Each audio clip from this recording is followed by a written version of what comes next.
오늘은 창세기 12장 1절부터 3절까지의 말씀을 같이 한번 살펴보도록 하겠습니다. 다음 주랑 두 번에 걸쳐서 이 세 절의 말씀을 나누도록 하겠습니다. 이유는 성경 전체를 열어가는 너무 중요한 말씀이기 때문에 그렇습니다.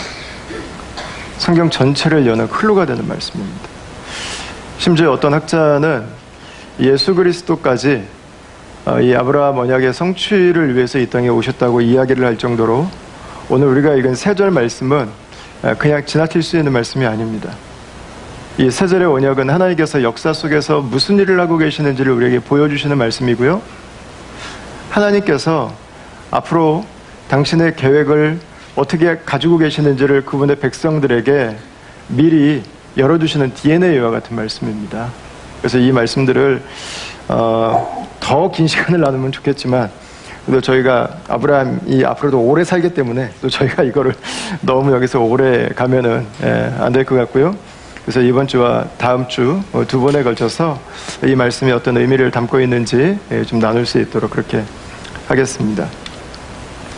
우리는 지난주에 하나님께서 아브라함에게 떠나라고 하는 요청을 하신 말씀을 함께 살펴보았습니다. 1절 말씀 다시 한번 보시죠. 여호와께서 아브라함에게 이르시되 너는 너의 고향과 친척과 아버지의 집을 떠나라, 이렇게 말씀하셨어요. 떠나라. 이 요청은 좀 부담스럽습니다. 왜 자꾸 떠나라고 하시나? 그냥 좀 있으면 안 되나? 불편합니다. 하나님께서 좀 너무 억지를 쓰시는 게 아닌가? 내가 지금 무엇인가를 막 자꾸 해야 될 것처럼 하나님이 나를 좀 푸시하시는 게 아닌가? 이런 생각이 들 수도 있는데요. 우리들의 삶은 날마다 무엇인가를 떠납니다. 하나님을 떠나든지 아니면 하나님으로 떠나든지 우리의 삶은 그 둘 중에 하나의 기로에 서 있는 삶이에요. 하나님께서 우리에게 말씀하시는 이 모습이 우리를 억지로 하나님이 강압적으로 내가 원치 않은 어떤 일을 시키기 위한 것이 아닙니다. 우리는 날마다 무엇인가를 떠나는 삶을 살아가고 있습니다. 하나님을 선택하는, 하나님을 떠나는 삶을 매일마다 선택할 수도 있습니다. 떠남이라고 하는 것은 그냥 우리가 일상적으로 살아가는 삶의 모습입니다. 이 말씀은 오늘 당신이 무엇을 떠나고 있나를 우리에게 다시 한번 묻게 하는 질문입니다. 오늘 당신은 하나님을 떠나고 있습니까? 아니면 하나님에게로 떠나고 있습니까? 하나님에게로 향하고 있습니까? 그 요청인 거예요. 그 요청. 우리가 안 떠나고 있는 것이 아니라 우리는 날마다 세상을 떠나지 않으면 우리는 하나님을 떠나고 있다고 하는 것입니다. 하나님이 이렇게 말씀하시는 이유는 우리가 하나님을 떠나 있기 때문이에요. 우리가 하나님을 떠나는 결정을 날마다 내리기 때문이에요. 그래서 우리로 하여금 하나님 말씀하시는 거예요. 하나님을 떠나 있는 그 자리를 떠나라고요. 하나님을 거절하는 그 자리를 떠나라고요. 그러니까 요한일서에서 사도 요한은 이걸 이렇게 정리해 주셨습니다. 좀 길지만 우리 같이 한번 읽으시도록 하겠습니다. 이 세상이나 세상에 있는 것들을 사랑하지 말라. 누구든지 세상을 사랑하며 아버지의 사랑이 그 속에 있지 아니하니 이는 세상에 있는 모든 것이 육신의 정욕과 안목의 정욕과 이생의 자랑이니 다 아버지께로부터 온 것이 아니요 세상으로부터 온 것이라. 이 세상도 그 정욕도 지나가되 오직 하나님의 뜻을 행하는 자는 영원히 거하느니라. 아멘. 여러분, 이 말씀이 하나님께서 우리를 어디 수도원으로 다 집단 이주 시키시거나 우리가 어떤 종교적인 프레임에 갇혀 사는 외골수로 우리를 만들기 위해서 이 말씀을 주신 것이 아니라고 하는 것을 저희가 다 이해하고 있다고 믿습니다. 우리 안에 있는 죄에 붙잡혀 살아가는 우리의 본성에 대한 이야기입니다. 우리 육신의 정욕을 주체하지 못하는 그 삶에서부터 떠나라고 하는 것입니다. 하나님께서 우리에게 원래 주시고자 했던 그 삶의 모습, 바로 그 우리를 지으신 하나님께로 떠나라고 성경은 우리에게 요청하고 있는 거죠. 그래서 하나님은 떠나라 라고 말씀하시면서 12장 1절 말씀으로 이제 가라 이렇게 이 1절 말씀이 마무리가 됩니다. 그러면 이제 하나님께로 가면 우리에게 어떤 일이 일어나는가에 대한 게 2절과 3절에 나옵니다. 2절과 3절 말씀을 여러분 같이 한번 보시죠. 아브라함 언약의 그 본체라고 할 수 있습니다. 하나님께서 아브라함에게 약속하셨던 그 내용의 가장 중요한 부분들이 여기에 나오고 있습니다. 창세기 12장 2절과 3절 말씀인데, 이 말씀에 보면 핵심은 복이라는 단어에 있습니다. 복. 이 2절 말씀에 복이라는 단어가 5번이 나옵니다. 한번 보시죠. 내게 복을 주어 그랬습니다. 내 이름을 창대하기를 너는 복이 될지라. 너를 축복하는 자에게 내가 복을 내리고 너를 저주하는 자에게는 내가 저주하리니 땅의 모든 족속이 너로 말미암아 복을 얻을 것이라. 이렇게 말씀하셨습니다. 하나님께로 가면 어떤 일이 있는가? 복이 있다는 거예요. 복. 하나님은 우리의 인생이 복되게 하기를 원하신다는 거예요. 그 복을 누리는 삶을 우리를 초청하고 싶으시다는 거예요. 그러니까 하나님이 우리를 보실 때, 우리 예전에 어르신들, 요즘 우리 저 형제자매들은 하는지 모르겠는데, 예전 할머니 할아버지도 그랬어요. 복덩어리라고, 복덩어리. 저희 이게 손주도 이렇게 자녀들 이렇게 보시면 이게 아이고 이 복덩어리 그러셨어요. 하나님 마음이 다 그러신 거예요. 하나님의 복 가운데 살아가는 삶으로 하나님은 부르기를 원하셨던 거죠. 자, 하나님께서 아브라함에게 말씀하시는 이 복은 어떤 복일까요? 하나님께서 갑자기 뜬금없이 복을 꺼내시는 게 아닙니다. 창세기 1장에 보면 하나님은 이미 우리에게 복을 말씀하셨습니다. 창세기 1장 27, 28절 말씀인데 여러분 우리 같이 한번 읽으시도록 하겠습니다. 하나님이 자기 형상 곧 하나님의 형상대로 사람을 창조하시되 남자와 여자를 창조하시고 하나님이 그들에게 복을 주시며 하나님이 그들에게 이르시되 생육하고 번성하여 땅에 충만하라.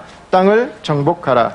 바다의 물고기와 하늘의 새와 땅에 움직이는 모든 생물을 다스리라 하시니라. 아멘. 여러분, 하나님께서 사람을 만드시면서 사람들에게 주시기를 원하셨던 것이 무엇인지를 한 단어로 정확하게 표현하고 있습니다. 그게 바로 복이라는 단어입니다. 창세기 12장 2절과 3절에서 말씀하시는 그 복이라는 단어가 바라크라고 하는 히브리어 단어인데요. 창세기 1장에 나오는 이 단어도 동일합니다. 바라크. 하나님의 복입니다. 하나님의 복. 하나님으로 누릴 수 있는 복. 하나님의 자녀로 살아가는 복. 하나님을 나의 아버지로 부르는 복. 하나님을 예배하는 복. 하나님이 우리 가정의 기준이 되시고 우리 가정을 다스리시는 바로 그 복 가운데 살아가는 것. 하나님은 지금 그것을 다시금 회복시켜 주시기를 원하시는 것입니다. 그러면 이 말 안에는 뭐가 지금 내포가 되어 있는 것입니까? 창세기 1장과 창세기 12장 사이에 굉장히 큰 사건이 하나가 있었던 거예요. 우리가 하나님의 복을 떠나버린 거죠. 하나님은 다시 그 복을 우리들에게 회복시켜 주시길 원하시는 거예요. 하나님과 함께 살아가는 삶, 하나님을 아버지로 고백하는 삶. 이 세상에 살지만 하늘 공동체, 그분의 공동체에 속해서 살아가는 삶. 그 삶이 복이라고 하는 거죠. 결과적으로 우리가 잘 사는 거예요. 왜 우리가 여러분 말씀을 믿고 우리가 하나님의 말씀을 따라 살아갑니까? 복을 누리기 위해서입니다. 신명기에서 우리의 삶을 이렇게 정의해 줍니다. 신명기 10장 13절입니다. 우리 다 같이 한번 읽으시겠습니다. 시작. 내가 오늘 내 행복을 위하여 내게 말하는 여호와의 명령과 규례를 지킬 것이 아니냐. 하나님이 왜 우리에게 말씀을 주셨는가? 무엇하기 위해서요? 행복하라고요. 행복하라고요. 저 이 번역 정말 마음에 들어요. 여기서 말하는 이 행복이라고 하는 단어가 창세기 1장에 나오는 바로 그 바라크입니다. 창세기 12장에 나오는 바로 그 단어입니다. 하나님께서 우리에게 말씀을 주신 이유, 그분의 백성들이 하나님의 말씀에 순종할 때 우리에게 찾아오는 결과가 무엇인가?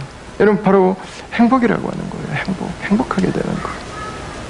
그러나 이 행복은 나의 행복으로만 끝나지 않습니다. 나만 잘 되는 것을 행복이라고 말할 수는 없습니다. 내가 너무 잘 되지만 누군가가 내가 잘 됨으로 눈물을 흘리고 있다면, 누군가가 고통을 당하고 있다면, 여러분, 그거를 하나님은 잘 된다고 말하지 않으세요. 하나님은 우리에게 다시 한번 돌아보길 원하세요. 하나님의 행복은 다 잘 되는 거예요. 하나님의 자녀로 하나님과의 관계가 행복하고, 내가 함께 살아가는 나의 가정 안에서 하나님과 함께 살아가는 그 행복을 경험하고, 함께 공동체가 그 하나님의 행복을 누리고, 우리가 살아가는 사회가 하나님의 공동체로 인해서 하나님의 행복을 경험할 수 있고, 하나님의 피조세계, 하나님이 지으신 동물과 식물들까지 그 하나님이 우리에게 주신 복을 누리는 것. 여러분, 우린 이것이 어떤 것인지 잘 알고 있습니다. 샬롬이라고 하는 단어가 바로 그거예요. 샬롬. 우리가 교회에서 인사하는 거 있죠? 샬롬. 우린 이것을 유대인들의 고대 인사법이라고 우리는 알고 있습니다. 이게 샬롬은 바로 그걸 담은 거예요. 하나님과 화평을 누리는 삶, 가정 안에서 기쁨을 누리는 삶, 공동체와 사회가 하나님이 지으신 모든 것들이 그들의 인생의 그 최고의 복을 누리고 있는 그 모습, 그게 바로 샬롬이에요. 요한복음을 한번 보겠습니다. 우리 새가족반 2주차에 같이 나누는 말씀입니다. 우리 새가족반 하고 계신 분들은 아마 눈이 번쩍 뜨이실 것 같은데, 이날 곧 안식 후 첫날 저녁에 제자들이 유대인들을 두려워하여 모인 곳의 문을 닫았더니 예수께서 부활하신 이후에 제자들에게 찾아오셨습니다. 오사 가운데 서서 이르시되 제자들에게 말씀하셨습니다. 여러분들에게 평강이 있을지어다, 이렇게 말씀하셨어요. 여기서 말하는 이 평강이라는 단어가 헬라어로는 에이레네라는 단어입니다. 근데 히브리어로 바로 그 샬롬입니다. 하나님의 복을 누리는 삶. 창세기 1장에 하나님이 우리를 지으신 그 모습에 그 복을 누리는 자리로 이젠 여러분들이 나아가게 됐다고 하는 거예요. 이걸 몇 번 말씀하시죠? 뒤에 21절에 보셔도 또 나옵니다. 예수께서 또 이르시되 여러분들에게 평강이 있을 것입니다. 하나님은 그의 아들을 이 땅에 보내셨습니다. 여러분, 예수님께서 이 땅에 오셔서 십자가에 죽으셔서 우리에게 주신 것은 단지 우리가 죽고 난 이후에 천국 갈 수 있는 그 티켓 한 장을 손에 쥐어주시고 이제부터는 알아서 마음대로 살으라고 요청하신 것이 아닙니다. 예수께서 행하신 일은 하나님의 샬롬의 회복이에요. 하나님의 피조세계의 회복, 우리의 가정의 회복, 우리의 비즈니스의 회복, 우리가 살아가고 있는 모든 사회들이 하나님의 복을 누리는 것. 하나님은 지금 그 삶을 우리에게 주기를 원하시는 것입니다. 이 회복의 시작점에 뭐가 있어요? 아브라함의 부르심이 있는 것입니다.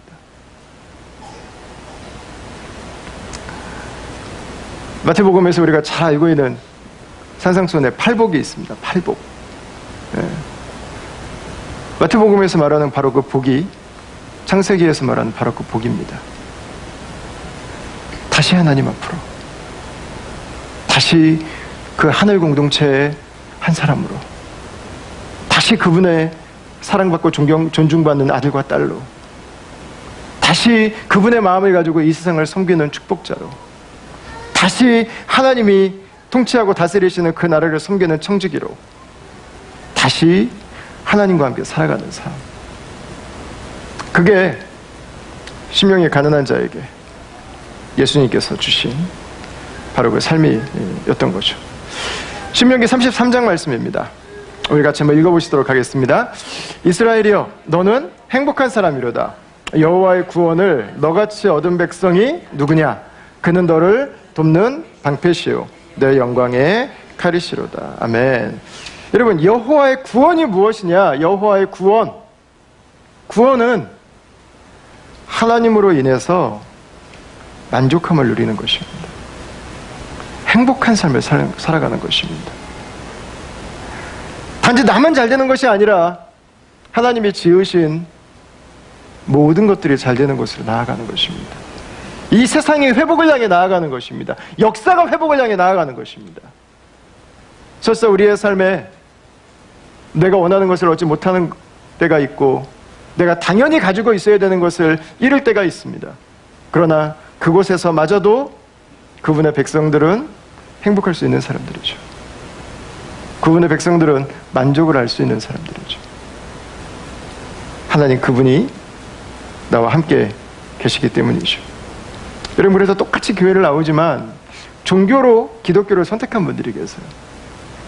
그래도 이게 여러 종교들 이렇게 보니까 그래도 교회가 이민사회는 제일 낫지 뭐 이렇게 해서 이렇게 나오시는 분들이 계세요. 이렇게 나오시는 것도 아주 훌륭한 결정이시고 잘하시는 선택입니다.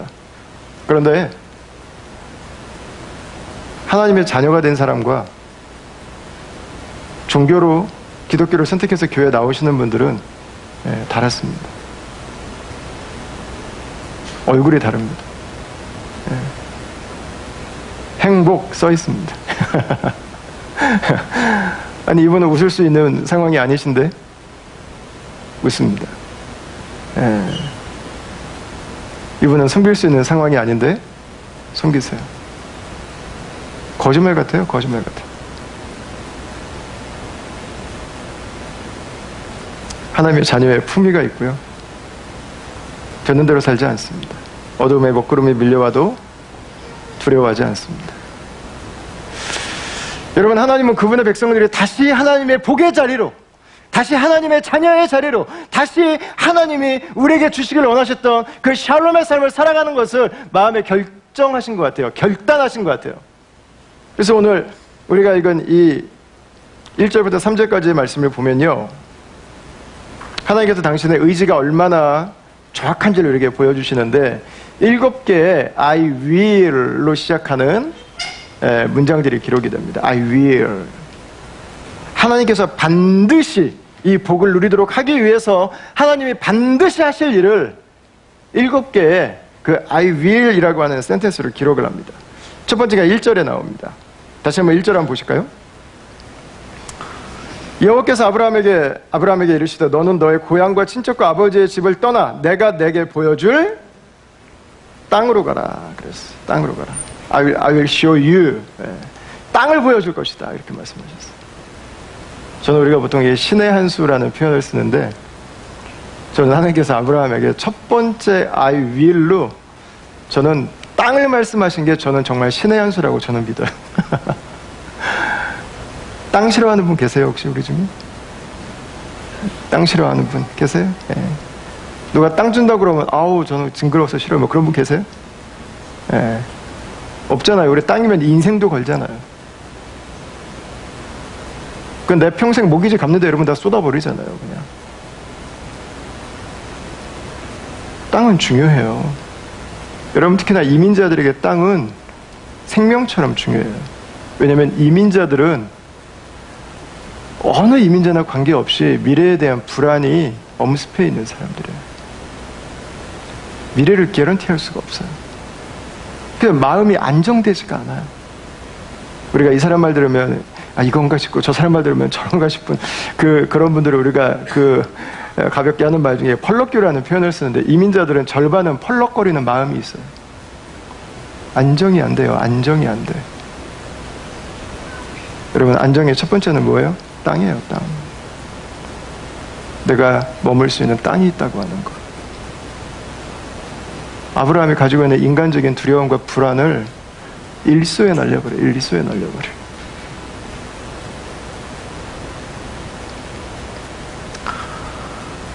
여러분 그런데 한 가지 문제가 있습니다. 하나님이 땅을 주시겠다고 I will show you 말씀하셨어요. 네, 7절을 한번 보십시오. 같이 한번 읽겠습니다. 7절 시작. 여호와께서 아브라함에게 나타나 이르시되 내가 이 땅을 내 자손에게 주리라 하신지라. 자기에게 나타나신 여호와께 그가 그곳에서 제단을 쌓고. 아멘. 아브라함에게 하나님이 땅에 대해서 하시는 일은 뭐예요? 보여주시는 것까지. 갖지는 못해요. 땅을 갖는 건 누구예요? 자손입니다. 자손. 문자적으로 이 말씀이 문자적으로 역사 속에 성취되는 것은 다윗 왕 때입니다. 다윗 왕은 이스라엘 역사에서 최초로 하나님께서 아브라함에게 약속하셨던 그 땅을 전체를 다 정복해냅니다. 그리고 하나님 말씀이 그 도시들을, 그 나라를 다스리는 이 세상의 하나님 나라의 그 그림자를 만들어내는데 성공하는 사람이 바로 다윗 왕이었습니다. 이 말씀이 완전히 성취되는 것은 그리스도께서 다시 오신 이후가 될 것입니다. 새하늘과 새 땅이 이 땅 가운데 실현될 때 하나님의 완전한 계획이 이 땅 가운데 이루어지게 되는 거죠. 여러분, 하나님은 의지를 가지고 말씀하셨어요. I will 말씀하셨어요. 그런데 정작 아브라함의 현실은 아무것도 보이지 않습니다. 아무것도 믿을 게 없습니다. 하나님의 약속과 너무 다릅니다. 나중에 자신의 아내가 먼저 죽었는데 아내가 죽은 다음에 아내를 누일 땅이 없었습니다. 그래서 이 중동 지방의 문화인 가족묘로 쓰기 위해서 히타이트 사람들 막벨라 굴을 하나를 사죠. 근데 여러분, 굴이 뭐 그렇게 요즘에도 그렇잖아요. 뭐 이렇게 뭐 천정에 이렇게 좀 반짝거리는 뭐 벌레라도 좀 붙어 있으면 뭐 이렇게 관광 산업이라도 어떻게 뭐 할 텐데, 굴이 뭐 쓸모가 없잖아요. 뭐 하겠어요. 근데 그 굴을 은 400세켈이나 주고 사요. 완전 상바가지를 쓰고 있었어요. 상바가지를 주고. 하나님이 약속하셨는데 정작 자신의 아내가 죽었는데 누일 땅도 없는 현실. 하나님의 언약은 굉장히 거창했는데 언약을 붙잡고 살아가는 삶은 초라했던 거죠. 여러분, 우리가 믿음을 가지고 살아가는 삶이 바로 이런 모습이 있다고 하는 것을 우리가 이해할 필요가 있습니다. 우리가 하나님의 약속을 믿었어요. 하나님이 나에게 이 말씀을 주셨어요. 내가 그 약속의 말씀을 나에게 주신 말씀으로 붙들었습니다. 내가 그것을 위해서 마음의 결정을 했고 내가 노력을 했습니다. 내가 할 수 없는 상황에서 때로는 큰 마음의 결심을 했을 수도 있습니다. 근데 현실이 내가 원하는 것처럼 이루어지지 않았던 것입니다. 여러분, 그러나 그것 때문에 우리가 낙심하거나 멈추거나 주저할 이유가 전혀 없습니다. 하나님의 일은 하나님의 때에 하나님의 방식으로 이루어져 가는 것입니다. 나의 때에 내가 원하는 방식으로 주님 지금입니다. 여러분, 하나님을 다그치거나 하나님에게 내가 원하는 방식을 고집한다고 해서 주의 말씀이 이루어지진 않습니다. 그 말씀은 반드시 이루어집니다. 시작한 것으로 아브라함에게는 의미가 있습니다. 말씀을 가지고 살아가는 백성에게도 똑같이 기다림의 시간과 어려움의 시간들이 있습니다. 지난주에 여기 우리 이정욱 집사님께서 저희 직장 플러스에 12분 정도가 지금 직장인으로 살아가는 그리스도인들의 고민, 또 사업을 하는 그리스도인들의 그 삶에 대해서 같이 나누고 있는데, 잠깐 오셔서 30분 정도, 30분 조금 더 하셨나요? 사울의 인생 가운데 사울이 했던 그 6문장을 가지고, 사울이 말했던 6문장을 가지고 직장 생활의 현실과 직장 생활의 고민과 직장인으로 우리가 삶을 살아가면서 어떤 부분들을 더 고려해야 되는지에 대해서 나눠주셨는데, 제가 그동안 들었던 직장에 대한 강의 중에 정말 단연 최고였어요. 네. 좋은 얘기만 해주셨으면 제가 아마 좀 힘들었을 텐데, 그리스도인으로 살아가는, 하나님의 말씀을 신뢰하고 살아가는 하나님 백성들의 그 고민들을 너무 잘 나눠주셨어요. 여러분, 말씀을 붙들고 우리가 살아가지만 삶의 현실은 똑같은 어려움이 있습니다. 하나님은 우리를 뽑아서 초월적인 세계로 끌어가지 않습니다. 여전히 우리의 두 발은 땅을 딛고 살아가고 있습니다. 일터에서 우리가 당하는 스트레스와 우리가 겪는 인간관계의 어려움은 조금도 다르지 않습니다. 우리에게 요청되는 압력들과 우리가 더 계속해서 나를 개발해 나가야 되는 그 부담들은 누구나 안고 있는 것들입니다. 여러분, 그리스도인이 된다고 하는 것은 완벽한 삶을 살아가는 것이 아니죠. 그리스도인이 된다고 하는 것은 내가 지금 있는 그 자리, 그 자리를 살아가는 것이 하나님의 언약이 성취되가는 과정인 것을 기억하고 그 자리에서 조급하게 뛰쳐나가려고 하지 않고 그 자리에서 하나님에게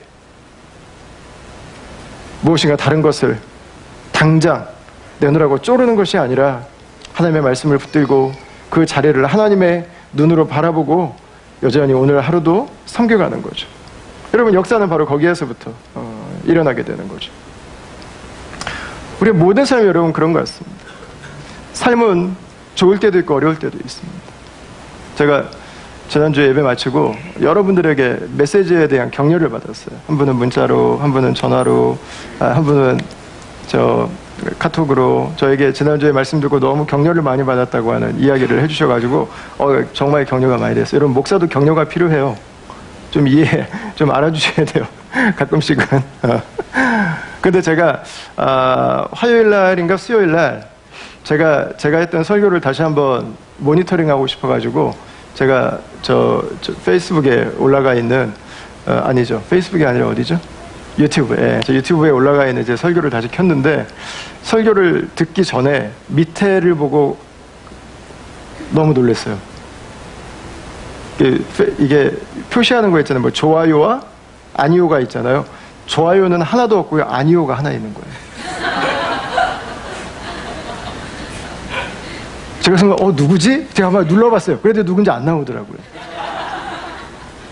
제가 나오면은, 도대체 뭐가 불편하셨는지.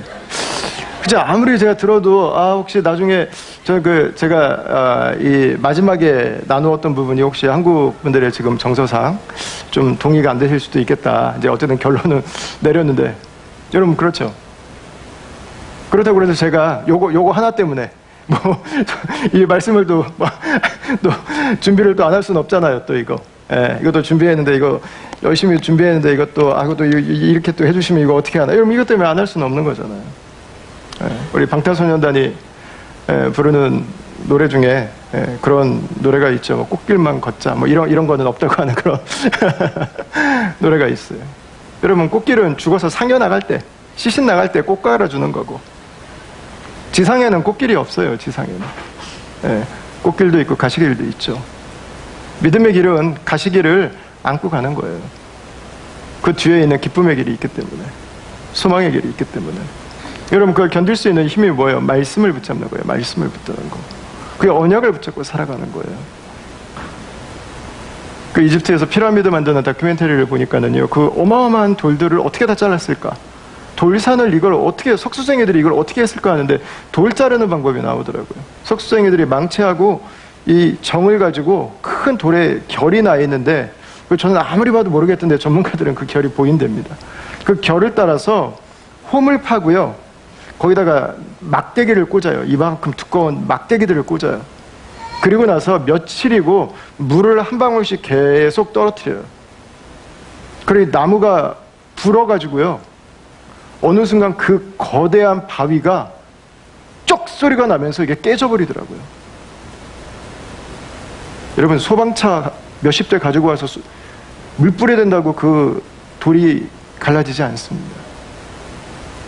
시간이 필요합니다. 한 방울씩 한 방울씩. 여러분, 두 번째 축복은 더 말할 필요가 없습니다. 후손이 민족을 이룰 것이다. 여러분, 아브라함은 75세입니다. 그의 아내는 65세입니다. 성경에 거의 유일할 거예요. 한 여성의 생리적 시스템에 대해서 성경은 너무 주책 없이 그 여인의 마음과 관계없이 다 공개를 해버렸어요. 아무도 원하지 않을 거예요. 근데 너무 분명한 한 가지를 말하고 싶은 거예요, 지금. 아이를 낳을 수 없다는 거죠. 아이를 낳을 수 없어요. 근데 하나님은 지금 두 번째 위일이 뭐냐면 후손이 민족을 이룰 것이다. 후손이 민족을 이룰 것이다. 일어날 수 없는 일이에요. 무슨 지금 아이가 없는데, 이미 아이를 생산할 수 있는 능력이 이미 다 끊어져 있는 상태인데 무슨 아이를 낳고 무슨 민족을 이룹니까, 여러분? 뜬구름 잡는 이야기처럼 얼마든지 느껴질 수 있습니다. 자녀를 낳기에는 너무 늦어버렸습니다. 여러분, 그런데 하나님은 지금 그 약속을 하고 있습니다. 불가능한 일들인데 하나님은 그 약속을 지금 하고 있습니다. 선택은 간단해요. 말도 안 되는 소리 하고 그냥 내가 살던 대로 그냥 살면 돼요. 떠나지 않고. 그러나 우리가 또 한 가지 생각할 수 있는 가능성이 있습니다. 그 일이 이루어진다면 그것은 반드시 하나님이 하신 것입니다. 여러분들이 구원의 역사가 그래요. 하나님이 하신 거예요. 하나님이 하신 거예요. 우리가 다 할 수 있는 게 아니에요. 우리가 무엇인가를 이룬 게 아니에요. 하나님 그분이 하신 거예요. 하나님 그분이. 하나님 그분은 그 약속을 계속해서 확신시켜 주세요. 나중에 15장에도 이 언약이 다시 한번 반복됩니다. 17장에도 한 번 더 반복됩니다. 아브라함의 인생 가운데 하나님은 계속해서 이 언약을 반복해 주십니다. 모세에게도 반복하고 여호수아에게도 반복하고 다윗에게도 반복하고 엘리야에게도 예레미야에게도 하나님은 계속해서 하나님의 약속의 말씀을 반복해서 해주세요. 그리고 놀랍게 약속은 하나님의 이 언약은 시간이 뒤로 가면 갈수록 현실 속에 구체화가 됩니다. 그리고 이루어집니다. 그리고 거짓말처럼 아브라함부터 3000년이 지난 이후 세대를 살아가고 있는 저와 여러분들이 이 하나님의 언약의 말씀을 나에게 주신 말씀으로 믿고 그분의 구원 안에 나와 있는 것입니다.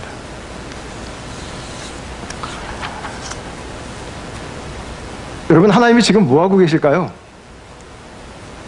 이 약속은 여러분 얼마나 거창합니까? 나라에 대한 약속, 민족에 대한 약속, 역사에 대한 약속, 하나님의 피조세계 회복에 대한 약속.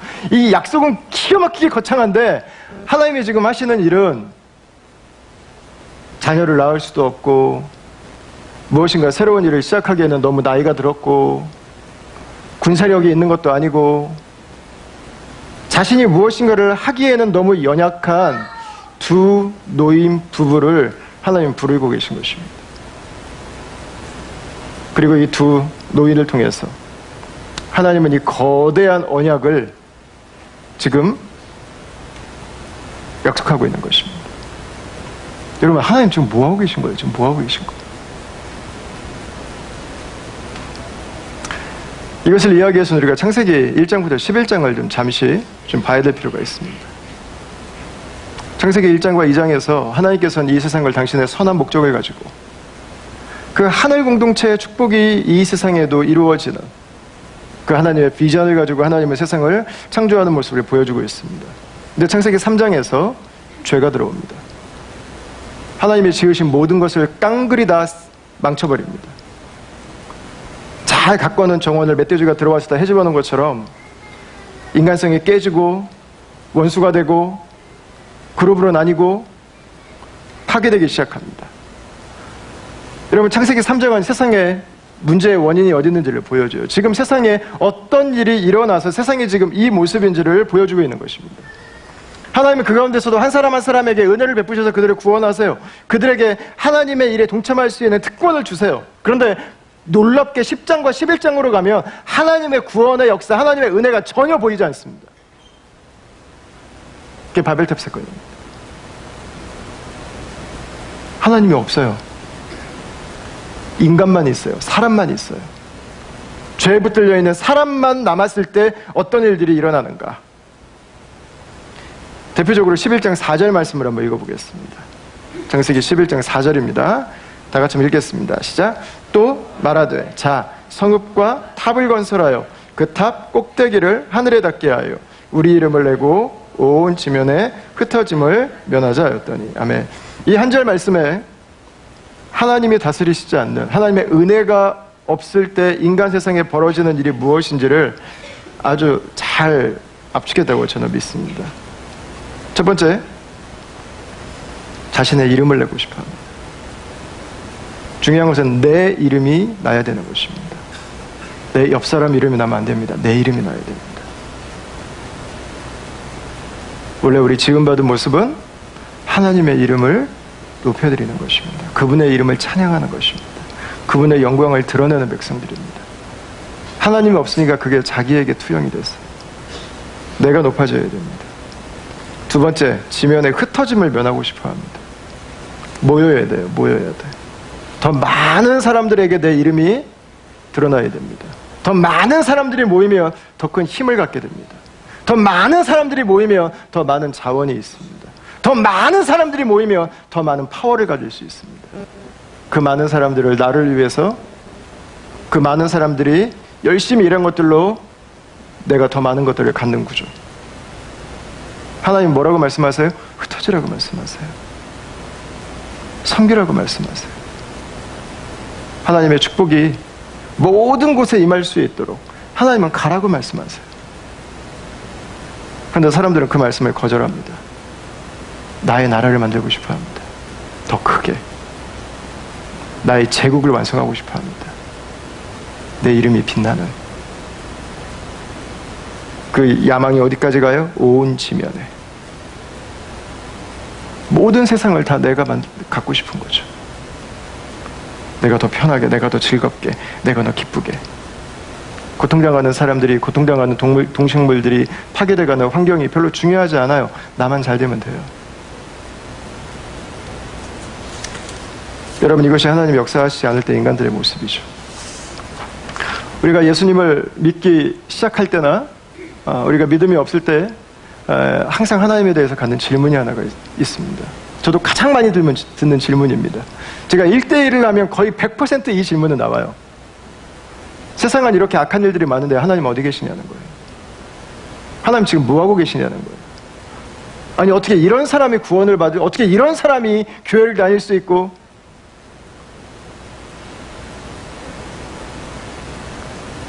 여러분, 우리의 믿음이, 우리가 믿음을 갖기 어려운 이유 중에 가장 중요한 질문입니다. 오늘 본문은 그거에 대한 답이에요. 왜 세상이 이렇게 되었을까? 창세기 3장에 나오는 죄가 이유를 설명해 주고 있습니다. 그 이후로 깨어진 세상의 모습이 11장까지 등장합니다. 이 세상에 무슨 일이 있었는지를 알려줘야 되잖아요. 왜 우리가 여기까지 오게 됐는지를 알아야 되잖아요. 왜 행복하자고 모였는데 그렇게 우리는 아픈지를 알아야 되잖아요. 왜 여전히 잘 먹고 잘 사는데 더 그렇게 가져야 되는지, 그 우리 욕심이 끝이 없는 이유를 좀 알아야 되잖아요. 여러분, 그 이유가 죄에 있는 것을 성경은 보여줘요. 그리고 죄로 인해서 깨어진 세상, 죄에 충실하고 인간의 정욕과 그 사망의 권세를 따라 살아가는 우리에게 하나님은 그럼 지금 무엇을 하고 계시는가? 이거에 대한 답이 나옵니다. 그게 바로 창세기 12장부터 요한계시록 22장까지예요. 하나님은 지금 무엇을 하고 계시는가? 세상을 회복하기 원하세요. 다시 하나님의 복으로, 다시 하나님의 복의 자리로. 그 예수 믿고 나 하나 잘 되는 게 문제가 아니라 가족이 잘 되는 거예요. 가족이 행복해지는 거, 공동체가 건강해지는 거, 이 사회에 굶어 죽는 사람이 없는 거, 돕고 사는 사람들이 없는 거, 멸종해가는 동물들이 보호받을 수 있는 거. 그 일을 지금 하나님은 시작하고 계신다고요. 네. 근데 그 일을 시작하는 출발점이 어떻게 돼요? 생산력도 군사력도 뭔가 할 수 있는 폐기와 건강도 별로 담보할 수 없는 두 노인을 하나님 부르시는 거예요. 크리스토퍼 라이트가 쓴 책 중에요, 하나님의 선교와 하나님 백성의 선교라는 아주 명저가 있습니다. 저 개인적으로 크리스토퍼 라이트이 그동안 썼던 그 많은 좋은 책들이 있는데 최고 정점을 찍은 책이라고 저는 생각하는 두 권인데, 하나님의 선교에 보면 아브라함 이야기가 많이 나와요. 근데 아브라함을 하나님이 부르시는 부분에 대해서 크리스토퍼 라이트이 그 책에 이런 얘기를 합니다. 하나님이 처음 이 두 노인이죠. 이 두, 이제 리타이어해서 이제 인생의 마지막을 준비해야 되는 이 두 노인을 하나님이 부르셔서 하나님이 지으신 피조 세계를 회복하시겠다고 하는 하나님의 비전을 처음 드러내셨을 때, 천국에 있는 천국과 천사들은 다 소리를 내면서 아무 말도 할 수 없었을 것이다. 저 너무 기가 막힌 그 상상력이라고 생각해요. 여러분 놀랄 수밖에 없죠. 아무것도 할 수 없지만. 그런데 하나님은 시작하신 거예요. 인간의 죄에 대한 하나님의 디바인 액션. 하나님의 거룩한 행위. 역사를 회복하기 위한 하나님의 신적 섭리. 민족들의 분쟁. 하나님이 지으신 전체 피조세계가 파괴되어서 신음하는 곳에서부터 다시 회복되는 것에 대한 그 하나님의 놀라운 활동의 시작, 그게 바로 이 아브라함, 사라, 이 두 부부의 부르심에서부터 시작되는 것입니다. 그래서 그들을 바벨 제국에서 불러내셔서 하나님의 나라를 이루도록 초청하시는 거예요. 세상 문화에 길들여 있던, 그게 당연한 것인 줄 알고 살아가는 문화에서 하나님 나라의 문화를, 하나님의 백성으로 살아가는 삶을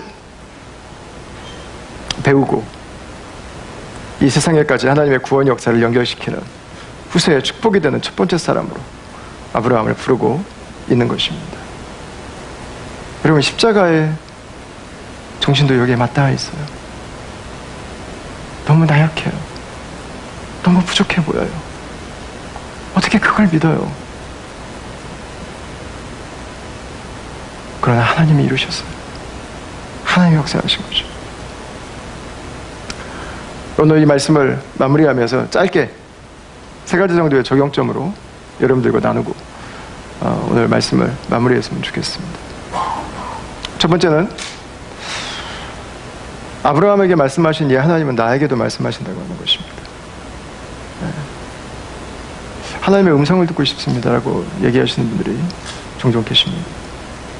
하나님의 음성을 듣기 위해서 막 여기저기 이렇게 막 돌아다니면서 음성이 어디서 들리나 여러분 이렇게 하면 약간 이게 좀 문제가 심각해집니다. 믿음의 사람들 중에 그런 식으로 하나님의 음성을 듣기 위해서 살았던 분은 단연코 없습니다. 하나님의 음성을 듣는다고 하는 것은 하나님의 말씀을 읽는 것입니다. 말씀이 음성입니다. 음성을 기록한 것입니다. 우리는 성경을 통해서 하나님의 성품을 발견합니다. 우리는 성경을 통해서 아브라함에게 말씀하신 그 하나님이 오늘날 나에게도 말씀하시고 계신 것입니다. 하나님의 음성을 듣고 싶으시다면 어디선가 들려오는 보이스를 자꾸 구하지 마세요. 어느 순간 사이콜로지스트를 만나셔야 될 수가 있습니다. 일이 심각해집니다. 말씀을 읽으십시오. 믿음의 사람들은, 믿음의 선배들은 하나님의 음성을 듣기 위해서 새벽부터 말씀을 읽었어요. 말씀을 묵상했어요. 말씀이 너덜너덜 해질 때까지 그 말씀을 내 뇌에 새겨버렸어요. 그게 주의 음성이에요. 그게 주의 음성. 아브라함에게 하신 말씀, 이게 우리에게 주신 언약이라는 것입니다. 두 번째, 아브라함의 하나님이 나의 하나님이라는 것입니다. 이삭의 하나님, 야곱의 하나님, 요셉의 하나님, 나의 하나님이십니다. 출애굽의 하나님, 엘리야의 하나님, 십자가의 아들을 주신 그 하나님, 나의 하나님이십니다. 부활의 생명을 주시고 성령으로 오늘도 나와 동행하시는 분, 그분의 언약을 마지막에 반드시 성취해내시는 바로 그분, 여러분, 그분이 바로 나의 아버지이신 겁니다. 요한계시록 7장은 오늘 아브라함 언약이 성취되는 그 한 단면을 우리에게 보여줍니다. 자, 여러분, 우리 같이 한번 읽어보시도록 하겠습니다. 이 일 후에 내가 보니 각 나라와 족속과 백성과 방언에서 아무도 능히 셀 수 없는 큰 무리가 나와 흰옷을 입고 손에 종려가지를 들고 보좌 앞에 어린 양 앞에 서서 큰 소리로 외쳐 이르되 구원하심이 보좌에 앉으신 우리 하나님과 어린 양에게 있도다 하니. 아멘. 모든 민족이 나와서 하나님을 예배하는 하나님의 완전한 회복이 이루어진 그 비전을 우리에게 보여주고 있는 것입니다. 마지막 세 번째, 이 하나님의 언약을 붙들고 오늘을 사는 것입니다. 오늘 하루의 삶이 우리가 생각하는 것처럼, 내가 기대하는 것처럼 그렇게 화려하지 않을 수도 있습니다. 꽃길이 놓여있지 않을 수도 있습니다. 오늘 하루 내가 살아가는 그 삶이 하나님의 약속을 차라리 안 믿는 게 더 속 시원한, 차라리 하나님을 몰랐다면 정말 내가 더 잘 살았을 것 같은 그 현실이 내 앞에 있을 수도 있습니다. 여러분, 그러나 하나님은 그분의 말씀을 그분의 자녀들에게 주시는 분입니다. 그리고 그분의 말씀을 이루어 가시는 분입니다. 여러분, 한 주도 그분의 말씀을 붙드십시오. 그분의 말씀을 따라 살아가십시오. 그분의 언약의 백성들이 되십시오. 오늘 내가 살아가는 하루가 하나님의 언약이 이 세상 가운데 이루어지는 바로 그 하루라고 하는 것을 여러분 기억하고 살아가십시오. 내 기분과 내 주변에 펼쳐지는 상황이 아니라 역사를 이끌어 가시는 하나님의 그 능력의 손에 붙들려서 우리에게 주신 또 다른 한 주간의 삶도 그분으로 인해서 자족하고, 그분으로 인해서 감사하고, 그분으로 인해서 행복하고, 그분으로 인해서 우리에게 주신 그 자리를 마지막까지 기쁨 가운데 섬겨가는 저와 여러분들이 될 수 있기를 주의 이름으로 축원합니다.